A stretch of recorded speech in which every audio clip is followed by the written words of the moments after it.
ఎప్పుడు మోక్షం వస్తుందో అది రామాయణంలో పిడకల వేట. బట్ స్టిల్ నేను చెప్తున్నా, అంత దారుణంగా ఒక ఐపీఎస్ ఆఫీసర్ గురించి ఇతను డైరెక్ట్గా మాట్లాడితే దొరికేస్తాడు కాబట్టి పక్కూరులో ఐపీఎస్ ఆఫీసర్లతోటి ఇతను కావాల్సిన వాళ్ళతోటి మాట్లాడించి కొంతమంది వాళ్ళ అనుచర గణాన్ని రెచ్చగొట్టి ఇండైరెక్ట్గా ప్రభుత్వాన్ని బెదిరించే ప్రయత్నాలు చేస్తూ, ఇదిగో మా జోలికి వస్తే ఊరుకో, ఎలక్షన్లో మా సంగతి చూపెడతాం, అక్కడికి వాళ్ళు ఏదో మనకు ఓటేసినట్టు ఇన్ని వెధవేషాలు వేస్తూ ఇంకా ఏదో జాలిగా మాట్లాడేసి, పాపం సురేష్ ఎంత మంచివాడు, అంత మంచివాడు సురేష్ని ఎంత దారుణంగా తిప్పుతున్నారు. ఎవడండి సురేష్ మంచోడా? రోడ్లు తవ్వేసినాడు మంచోడా? కొలీగ్ని పార్లమెంట్లో పచ్చి బూతులు తిట్టినాడు మంచోడా? ఇది సంస్కారం.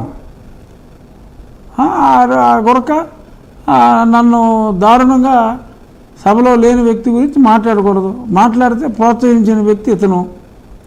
ఎంత అసహ్యంగా ఎంతమందిని వ్యక్తిత్వ హననం చేసి ఆయన ఈరోజు న్యాయం గురించి రోడ్డెక్కి మాట్లాడటం. ఎవరో ఒక చిన్న బాలన్నటి పువ్వు పుట్టుగానే పరిమళించినట్టు అమ్మాయి మరి ఈరోజు మరి వచ్చింది, చాలా బాగా మంచి కుటుంబం అంట, 15,000 కోసం మరి అమ్మాయి అని చెప్పి ఆ అమ్మాయి ఏడ్చిన ఆ తీరు, ఈయన ముద్దాడిన తీరు, సరే అన్ని డ్రామాలన్నీ అందరికీ అర్థమైపోతున్నాయి అనుకోండి, అదంతా స్టేజ్ మేనేజర్ అని. బట్ ఆ ప్రయత్నం మరి నిజంగా సరే ప్రజలు ఇంకా తెంగరోళ్ళు అని చెప్పి ఆయన అనుకుంటాం. ఆయనకి ఆయన పిఆర్ టీంకి ఆయన మీడియాకి ఇది మొదటి నుంచి అలవాటే కదా. చూడండి, నిన్న పాప ఏడ్చడం మొదలుపెట్టగానే 5 యాంగిల్స్లో 6 యాంగిల్స్లో ఉన్నాయి కెమెరాలు, ప్రతి మూమెంట్ని అలా ఒడిసి పట్టేసి అన్నిటినీ మేళవించి జనంలోకి.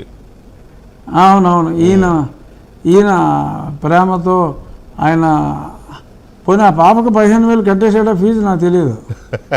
15,000 విజయవాడ వరదల కోసం ప్రకటించిన ₹1,00,00,000 ఎక్కడ పోయినాయండి? వరదల కోసం ₹1,00,00,000 ప్రకటించాడు కదా, ఎవరికి ఇచ్చారు అయ్యి? అట్లా